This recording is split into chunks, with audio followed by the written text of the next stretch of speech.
Cooper, welcome to the podcast. Thanks for having me. It's great to be here. I'm really thrilled to have you here. I've been following your journey, your work for a little while, and it's just so inspiring. I think it's inspiring for many reasons, but most importantly, that you just off your own back felt like, hey, I may not be like the most qualified person in the world, but there is so much I can give to this huge space of mental health and bringing awareness to that. It's just something that I really admired watching you flourish in, to be honest. No, thank you. I appreciate it. It's been quite the transition from the world I used to navigate through as a professional surfer, now stepping into a whole new realm. And like you said, not having maybe the qualifications, but I was actually thinking about it yesterday and thinking about this whole idea of qualifications and whatnot. Whereas now with the audience I've built and the sort of connector of information, I'd like to say quite often, I get hundreds of messages every single day of the impact I'm having. So it's like there's probably people who are very qualified at what they do that are having maybe not less impact, but definitely not as wide impact. So I'm starting to come to terms with the fact that it's okay not having the medical qualifications. You don't have to be a mental health professional to talk about mental health and guide people towards things that can really improve their quality of life. For sure. And I think people get so hung up on the, but I'm not ready, but I'm not qualified, but who will listen to me? And I think just standing in authenticity, like I just see that you do, just brings so much. But I would love for you to share your journey with us, your story of how is it that you went from this kid on the northern beaches, pro surfing, living the dream, to doing what you do now, which is really influencing, like you said, and helping so many people. Yeah, I guess I'll give you the somewhat elevator story of my life and how I've got to where I am today, and then I'll intertwine why mental health was important along the journey. But when I was quite young, I lost an uncle to suicide. It was something that made me aware of, I guess, mental illness and Mm. people taking their own life. So I was exposed to it from a young age, and then throughout my teen years, I watched my dad struggle a little bit with his mental health from a bit of alcohol addiction, bits and pieces of depression here and there, kind of seeing psychologists and trying to manage his challenges. So I was always aware of it, and it was almost this underlying fear of maybe one day I'll end up down this family history or this Mm. family line of mental illness. Um, During that period, throughout my teenage years, I had quite a lot of success as a surfer, which I look back now and realize that sometimes success can really even out our mental health. And I used to base so much of my self worth and my identity was so wrapped around Cooper the pro surfer. From when I was at school, I'd get pats on the back. I was doing so well. I was Australian champ at 14, representing Australia all around the world throughout high school. So my mental health was pretty good. I went through the obvious challenges as a teenager does, but I felt like I was in a pretty good place. And then I got to the international tour of surfing and was ranked about 100th in the world, I guess, for the better part of 10 years throughout my 20s. And I kind of set higher goals than that. I was ranked in the top one or two Australians as a junior, and I was kind of expecting to move on to, follow that path and get to that really top level of surfing in the world, which looking back, I kind of did, but not where I wanted to get. And that made my mental health sort of struggle a bit throughout my early 20s. I was just, in a weird, dark place when my results started to decline. I really started to feel really badly about myself, but I also had this weird balance of why do I can't feel bad about myself. Like I'm living this amazing life, traveling the world surfing, but I'm like not feeling good. So it took me a while to understand why that was, and my sports psychologist told me something in my sort of early to mid 20s, and he said you got to stop basing your self worth and your identity around Cooper the pro surfer because you're not going to be a pro surfer forever for one, but you're also not going to achieve the goals that you set out to at certain stages throughout your career, and that's okay. And he said I want you to start basing your self worth and your identity on your values. And he kind of challenged me and said, "What are your values?" And it was something that I'd never really been asked, and I was like, fuck, we miss so much education at school of these different soft skills and these different things that profoundly impact our lives. So I went throughout my 20s kind of trying to read a lot of books and get into this self-development sphere just to, for one, this fear of mental illness myself. So I was always looking for different things and discovering all these different techniques that were a little bit outside the normal prescription we get through the media and whatnot. Um, and then how I got into working in mental health. So then my younger sister came home from school about 4 years ago now. I was about 25 at the time, still competing, traveling the world, but at the time I'd lost my sponsor, so I'm working 50 hours a week as a tradesman. So very time poor. I'm working full time. I'm trying to surf on either side of that and train. But my sister came home from school. I've got three sisters, and my younger sister was in her last year of high school in year 12. And she said that one of the boys in her year had taken his own life. And I was just like quite frustrated and felt guilty that I'm traveling the world this amazing life as a pro surfer. And there's kids in my local area that are struggling. And kind of like all of us do, you look up a little bit of stats and Mm. see how big the problem we have with mental illness is here, and chuck up an Instagram tile or something, and then life goes on. 2 weeks later, we came home, we're sitting around the dinner table all together as a family, and she said another boy in a year had taken his life. And that was kind of the stage where I was like, you know what? I've learned all this amazing stuff along my journey, and so much of it wasn't taught to me at school. Maybe I can go and talk to some of these school kids about my story, and they can learn some of the amazing lessons that I've been fortunate enough to learn through great sports psychologists, Mm. and just my story leading me to developing a pretty decent understanding of my own mental health. So then I just went to my old school. I had a good friend who was still a teacher there, and said, "Can I come and talk to some of the kids?" And yeah, that was the start of it, and that was, yeah, back in 2019, and at the time I was juggling full-time work and surf career, so I didn't really do much for about 12 months. It was just kind of this idea and development towards it. And then when COVID hit, that was when I really went, okay, all my surf comps are cancelled. Let's really try. And I kind of was like, off the back of this COVID thing, there's going to be a big need for mental health. How much can I Mm. educate myself, really add value to what I'm doing? And yeah, in the last 3 years, I've been lucky enough to speak to over 30,000 students, thousands of corporates for big companies all around the country. And yeah, it's kind of it's my full time gig now, which is really cool. I transitioned and sort of retired from surfing last year. This has been getting far too busy, but yeah, the impact it's beginning to have, and the yeah, that kind of purpose I feel like I get to wake up with most days now is yeah, something super special. It is. It is so special because basically it's really you're living a life of service and allowing your experience to hold others in theirs. I just think it's amazing. This is going to be off the top of your head, so please be like, tell me to go away if you don't know the answer to this.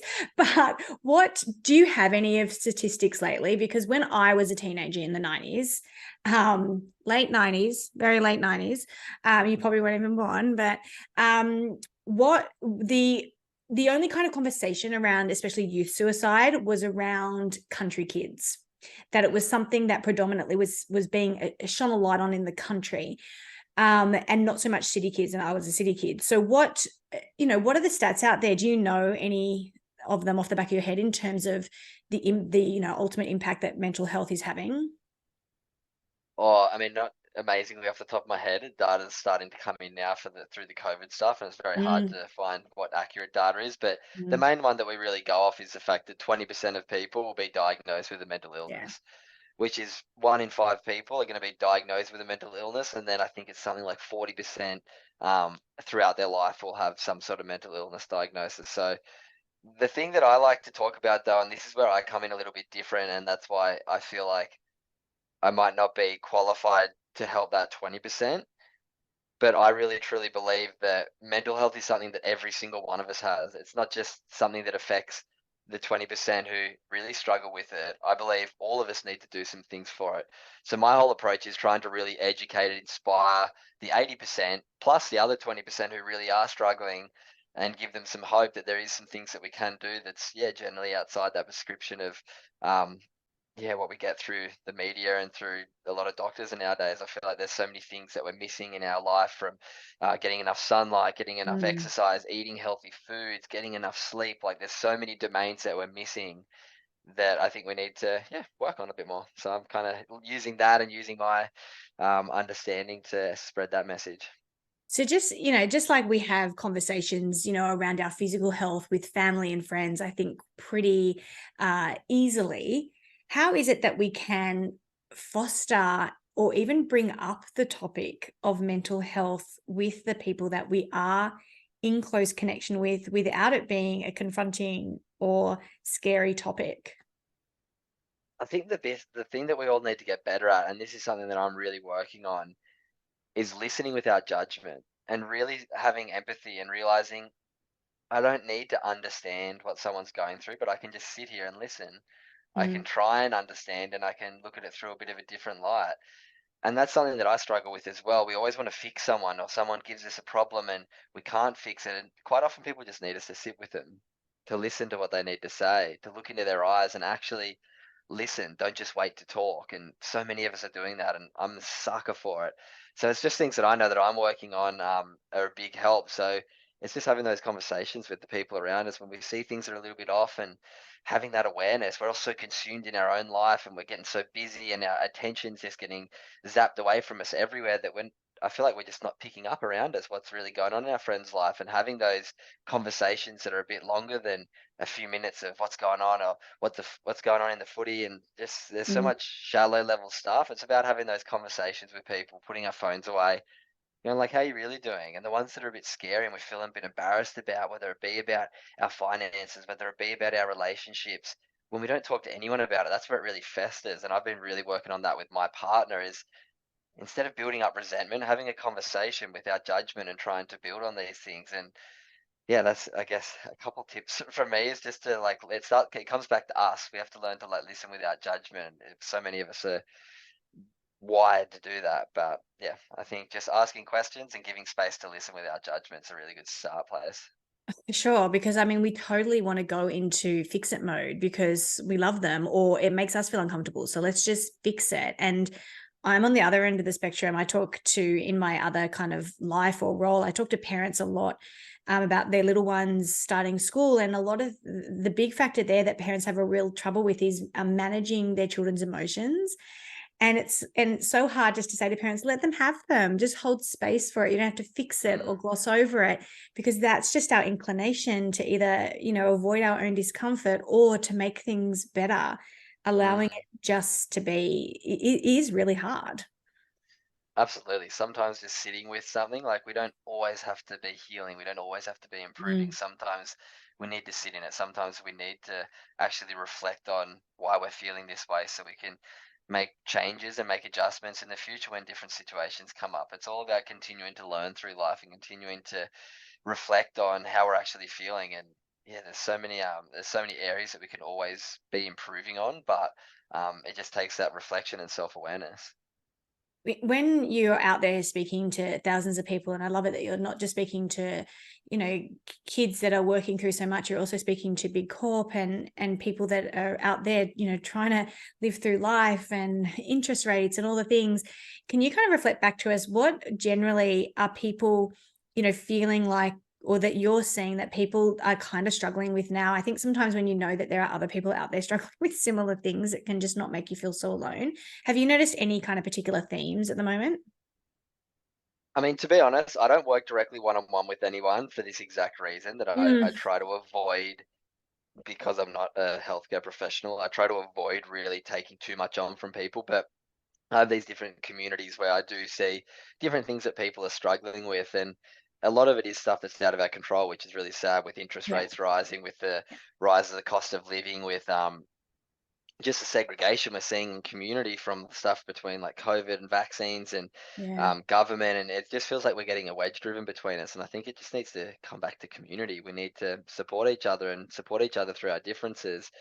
Um, but yeah, it's so hard. So often these things are out of our control, Mm, and we don't like to think that we have control. But the more that we can work on the things that we can do, how am I showing up to the people around me? Am I being kind? And am I being grateful? And I know there's times that are so hard, but there's sometimes the days where we need to look for those little things that are going well in our life. And we're always comparing across and up to the things and the greater things in life that we can have, but quite often we don't stop and not compare across and down, but just actually reflect on how far we've come, the journey we've been on, and knowing that you've got through every day of your life until this day, you've got through every other day. mm. It's going to be all right moving forward. We can always solve problems that we come to, and yeah, the next day's always a new day for new opportunities and changes. But yeah, it is hard with obviously a lot of things happening in the world. There's a lot of changes, a lot of things that are so volatile, whether it be global politics, global warming, financial crisis. There just seems to be things going on. So it's like, what can I do to control my inner world? How can I change the world around me? And what I really try and encourage people to do is just focus on those values. Am I showing up to be kind to myself each day, to be kind to others, be kind to the environment? am I practicing mindfulness and being present just in my situation that I'm in, or am I thinking about what's going on in the future, what's gone on in the past, and just bringing ourselves back to a place of somewhat peace at times throughout our day. I don't know if that kind of answered your question. Yeah, I went on a kind of. little And it bit of kind of leads me tangent. to the next question, but you've brought it up a couple of times, and I just want to like shamelessly plug here, but in context, you've brought up the concept of values a lot, and I'm big on values. The Light Path Collective has a self-paced program purely based on how to select your values, and then when you know what your values are, what do you actually do with them? How do you allow them to drive your life? And I think that that comes back to knowing who you are, knowing what's truly at your core important to you, so you can less easily get distracted by all those things, like you say, outside of you that you can control. So if that is something that is speaking to you through this conversation, go over to the pathways and look for that values course, because unless you know your values, like you've kind of said, Cooper, then you can just be so lost and a leaf in the wind of all these outside influences. But you've touched on a lot of little tips, but I kind of want to get really concise and be like, well, if I was to improve my physical health, I know straight away I've got to eat better, I've got to move my body, I've got to rest, all the things. Can you talk to us about some really practical things that we can do to nurture and look after our inner world, our inner health, so that we maybe don't get to the extremes of really damaging our mental health? Yeah, I mean, I'll give you just a couple of very simple ones that I encourage my audience, and sort of something that the Good Human Factory is known for. And and it's a great tool for your audience if they want to join. So I have this thing called the 1% Good Club. And I'll tell you why I started. I was lying down 2 years ago now, and I was doing a meditation, and I was thinking in my head, like, oh, I always promote to these students, to these corporates, how important meditation is. You look up any, um, basically type in good things for your mental health anywhere, and meditation will be in the top 2 or 3 things that'll come up. And I was sitting there going, oh, surely I need to meditate every day. I tell everyone else to, but I need the accountability. And then I was like, surely we can give 1% of our day to our mental health. Surely everyone listening right now can agree. Like, our mental health is something pretty important to us. We should be able to give 1% of our day to our mental health. So it turns out that 1% of your day is around about 14 minutes. So I was like, all right, we should all be able to do 10 minutes of mindfulness or meditation, and then 4 minutes of gratitude. There's so much great data out there and science now that shows that people who practice gratitude have higher levels of well-being. It's great for our autoimmune. It's great for so many things. So I was like, all right, every morning I try and do 10 minutes of meditation. Every night I reflect on my day, 3 things I'm grateful for. It sounds woo woo, and it's one of those things that people like who don't believe it, it won't work for. That's fine. But if you do, it will work for you. We're all It's about the all, woo woo here, so it's fine. yeah. If anyone wants to, so going back to this little 1% idea, I was like, I want to create an accountability group. So if people want to get a bit of help with this, then they can join, and I'll send the meditation in the morning. I'll do the gratitudes at night, and then they can join a group. So now I've got these group chats on Instagram. There's 9 of them with 150 in each group. So there's about 1,300 members from all around the world. And everyone writes their 3 things they're grateful for in the group chat, and everyone gets to read everybody else's gratitudes. So in the last 2 years, because there's, yeah, every single day people have done it for over 700 days now. I think there's been close to 400,000 gratitudes written in from strangers all around the world. And just the impact of that, I've seen anecdotally, even from people writing in testimonials about the impact it's had. It's a good starting point to go, all right, I'll click on the meditation each morning, find 10 minutes for myself. And if anyone's out there going, I don't have 10 minutes a day, go look at your screen time on your phone and then tell me that you don't have 10 minutes a day.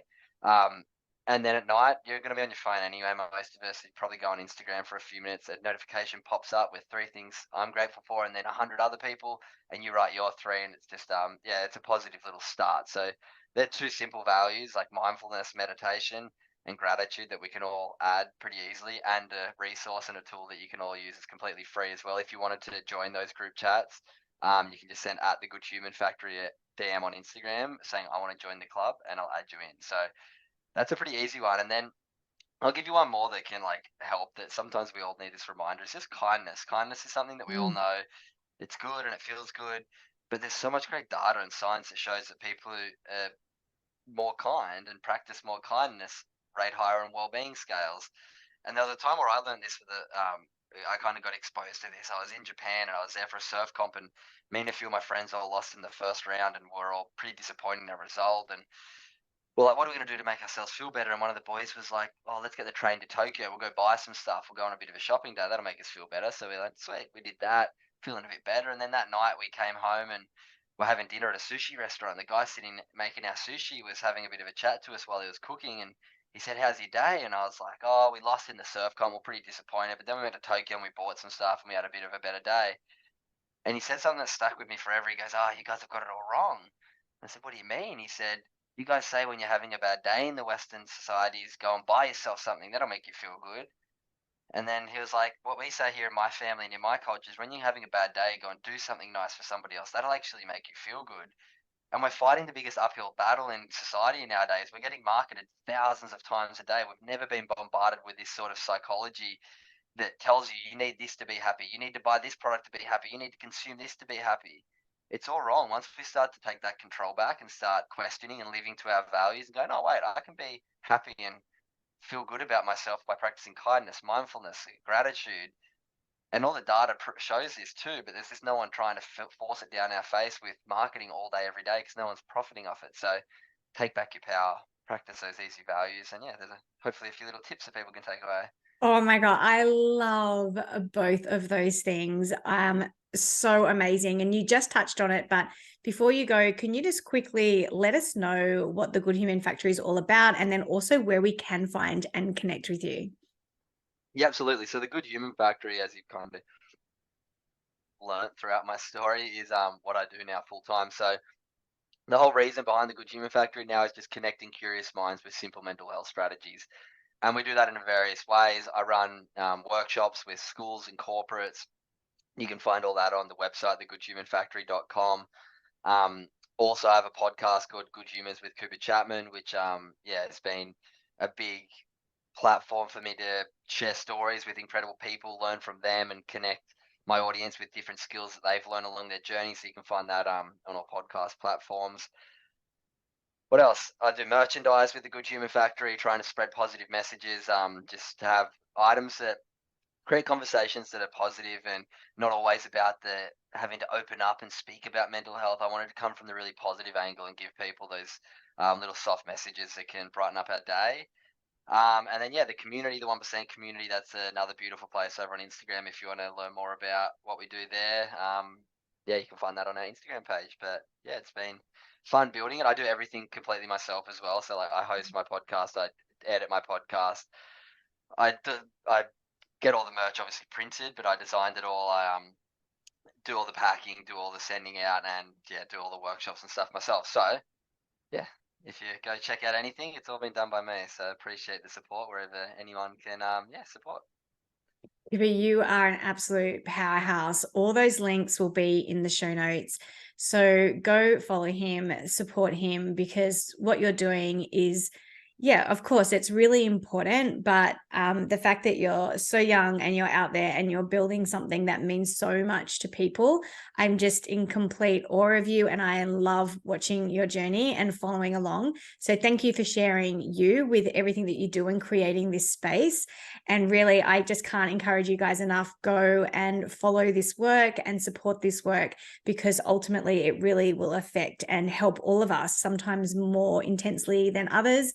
But go follow along. Cooper, thank you so much for your time. I know how busy you are. So thank you for the time today to chat to us, to bring awareness to this, and for bringing such a positive light to this really important aspect of our lives. No, no worries. Thank you so much for having me and giving me a platform to share a bit more about my story.